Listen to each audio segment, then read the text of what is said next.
So I would be grabbing your attention for 4 to 5 minutes for giving a short speech related to the topics of prevention techniques, preparedness techniques and mitigation techniques for a disaster. So first of all, let's move on to the prevention techniques or prevention activities.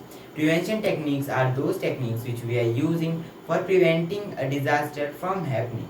Some of the prevention techniques are as follows.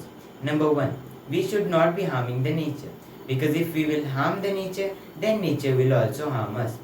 As you have seen in Dharmshala, some days before there was a cloud burst, due to which there was tsunami and there was a lot of destruction. Same as in Kinnaur district, there was a landslide due to which some person died and also there was lots of destruction. So this tells that human interference in the nature is done by human, and due to which the nature is also interfering in the lives of human. So don't interfere in the life of nature. Let the nature live its life.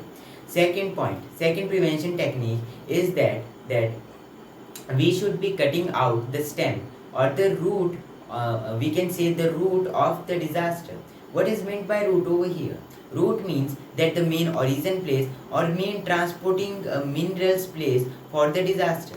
Like in a plant, the transportation thing is the root, that is transporting water and minerals. Same as in case of disasters, we should be cutting the root for cutting the transportation of materials for that disaster. So means we need to cut the root of the disaster. Now let's move to preparedness techniques. Preparedness techniques are those techniques which we are using to prepare against a disaster.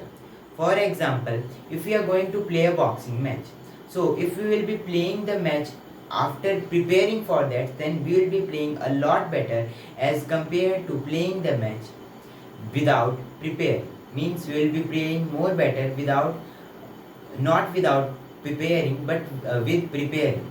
Some of the preparedness techniques are as follows. Number 1, stay calm. Because if you will stay calm, you can save yourselves as well as other members of the family.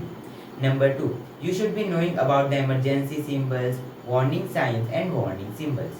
Number 3, we should be having a communication with the different peoples around us or in our surroundings so that we can communicate to them in any emergency. Now let's move on to the mitigation techniques. Mitigation activities or mitigation techniques are those techniques which are helping us to reduce a risk of a disaster from happening.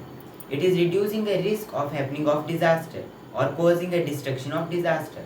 Now let's talk about mitigation. So mitigation actually also means that the techniques which we are using when we are knowing about the disaster, that this disaster can come in the future, we are having a probability of that disaster.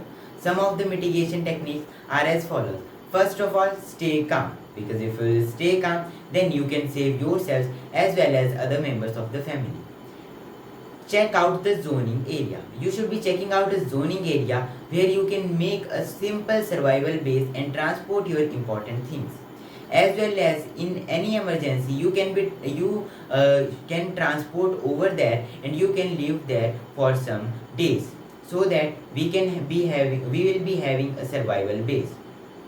As well as we should also be protecting the floodplains. We should be also gaining up the food grains and all the food materials which we can gain, because if we will gain the food materials, then we will be having a lot benefits of the survival base.